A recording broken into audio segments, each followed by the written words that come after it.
Hello and welcome to another video on the Grimwood Watch Modern channel, and today I have a 5-watch collection here, all of which can be bought off AliExpress, totaling less than £500. Now, if you like the look of any of these watches and want to have a look yourself, the links are below in the description to the AliExpress page.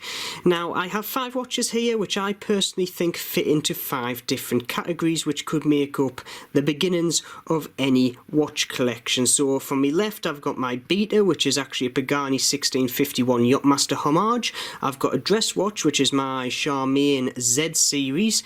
I've got my Heimdallr Mass 62 or 62 Mass I should say homage in bronze as my diver.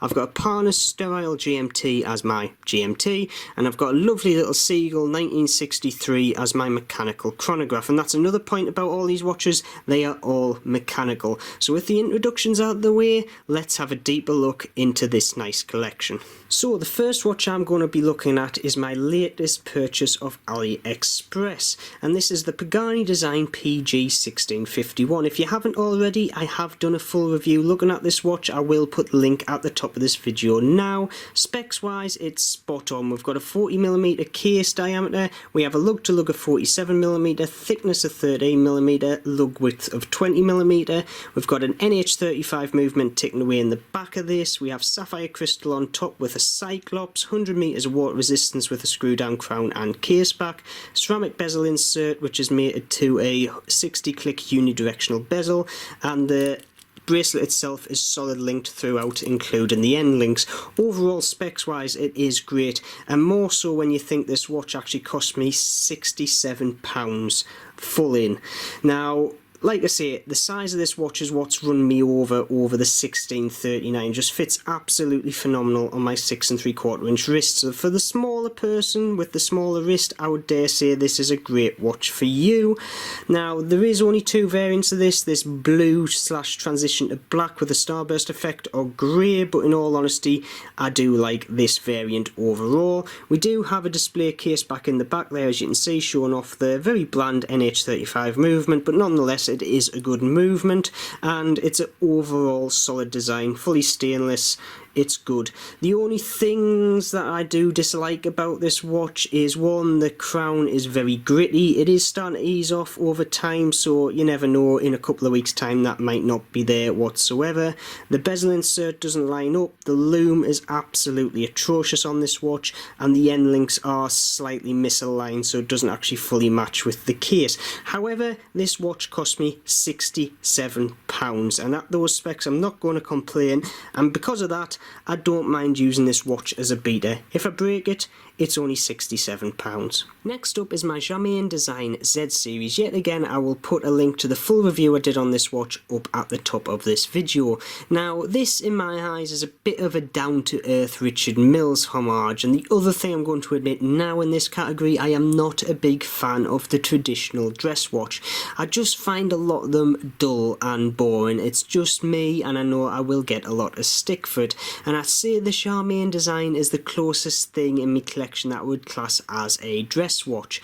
Specs wise, we've got a case size of 40.8mm across, height wise, which we could class as the lug to lug of 48mm, a lug width of 22mm, we have sapphire crystal in the top there, we have a movement which is a customised Seagull ST2553KJ, it's all nice in this lovely skeletonized format, and we also have 30 meters of water resistance, all put into this stainless steel case.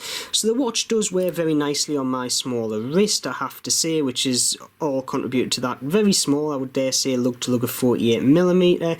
Water resistance though means you're not going to be looking to dive in this watch anytime soon, and the stainless steel case, the way it's actually done, is absolutely superb. It just looks very, very nice indeed, and I'm also a big fan of skeletonized movements. I love just looking at all the mechanisms that's actually going on inside the watch.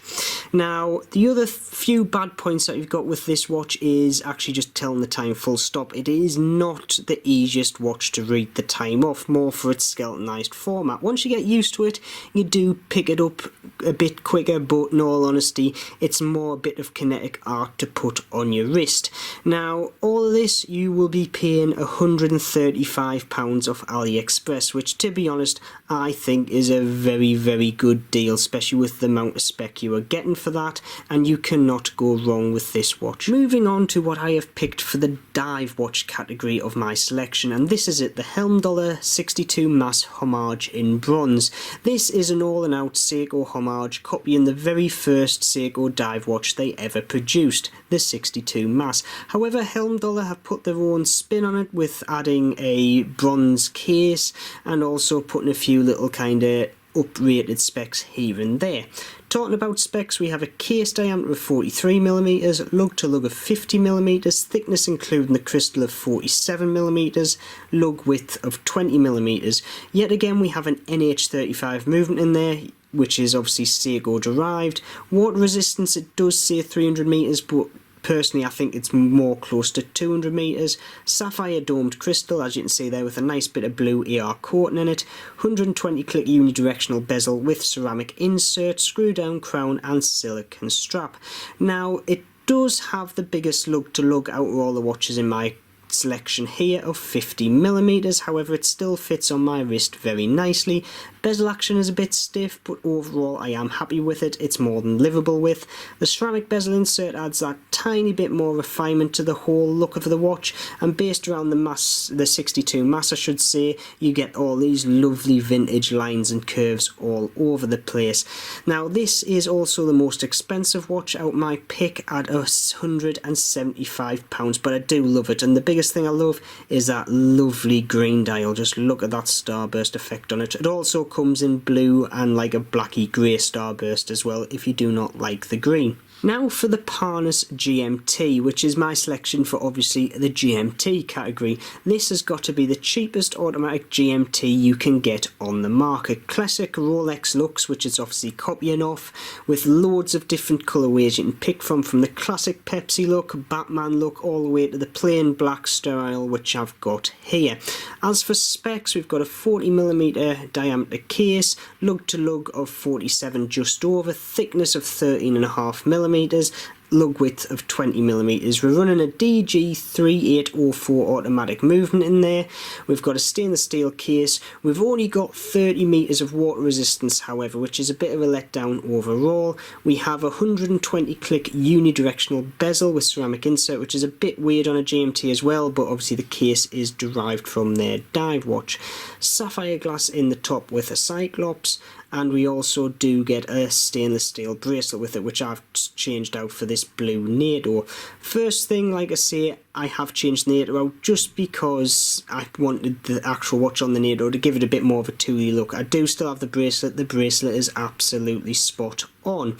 This watch is also very accurate. This keeps literally +4 seconds a day, and it's been like that for 2 years, been battered and bruised all of the time as well. But it's got to be one of my favourite watches in my collection. It's just very cheap, it's got a load of function on, it is great.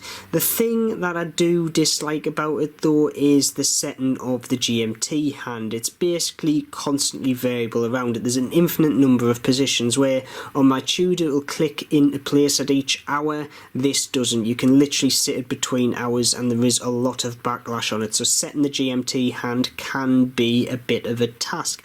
However, you can pick these up for as little as £60, which to be honest you cannot go wrong with. Last but not least, this has got to be one of my favourite watches out of those 5 that I've picked, if not my full collection. Now this is a Seagull 1963 mechanical chronograph. Now the one I've got in here is actually a reissue of a watch which was commissioned for the Chinese army back in 1963, hence the name. This model is also the version that does share a lot of the same DNA as the original. I also use this as a bit of a dress watch in its own right due to the perfect size, and it fits up under the cuff perfectly, and also the aesthetics with that champagne dial and the blued hands. It looks spot on. Specs wise, we've got a case diameter of 38mm, lug to lug of 46.5, total height including the actual crystal of 15mm, and lug width of 18mm. The movement in the back of here is a Seagull ST19 hand wind. There's no automatic function on it. Stainless steel case, 30 meters of water resistance, so yet again you won't be wanting to actually swim in this watch just to risk it. And we've also got a nice bit of double domed acrylic crystal on top. You can get a sapphire variant, but you don't get the same kind of full domed acrylic look as you get with this watch, so this is the one I personally would go for. Now this watch, in all honesty, I don't think should be about. It's a mechanical chronograph that costs you £134. It just amazes us. You'd be hard pushed to find any other movement such as this one under 4 figures. You have also this vintage look with its domed crystal and classic looking dial, 4 blued hands. It's just packed full of charm. It's just lovely, and the see-through case back is one of the biggest points of this watch, because you can get lost in just looking at this movement ticking away, stopping and resetting itself. It's just absolutely mind-boggling. There is a few little niggles with this watch, however. The first one, as you can see here, the second hand, or the chronograph hand, actually doesn't line up all the time. Sometimes it does, sometimes it doesn't. The other thing is, after 6 months of having this watch, I decided to strip it and do a partial service on it, and I did find that the movement was bone dry. There was not a drop of lubrication on it whatsoever, so that is something to look out for. And the other thing is, the NATO strap it comes on is absolutely horrendous, so I've put it on this nice classic kind of aviation strap, which just adds to the whole look of the watch. But for £135 to get a fully mechanical chronograph, if you don't have this in your collection full stop even now, I think it's something you should buy, because it's a lovely little piece. You do have to watch out for the little down bits and bad points here and there, as I've said. So, 5th watch out of the way, that wraps up my overview on my 5 watch collection for under £500 from AliExpress. Now personally, I love having multiple watches, because that's what got us into this whole fiasco in the first place. Now I've got around about 40-50 odd. However, there'll be people out there that have maybe £500 in the pocket and they don't want to spend all that money on one watch. They want a few, and I think the 5 in front of you are the way to go. They give you a nice variety, they give you different complications, and I think they are a good looking bunch. However, what do you think? Would you go for this 5 watch collection, or do you find one of these very attractive and you would go for yourself, or do you just write off the whole AliExpress kind of way of things because it's not the way you would go? Now, if you have liked this video, please subscribe, please press that bell button to get notifications of future videos, and thirdly, keep safe, and I will see you soon.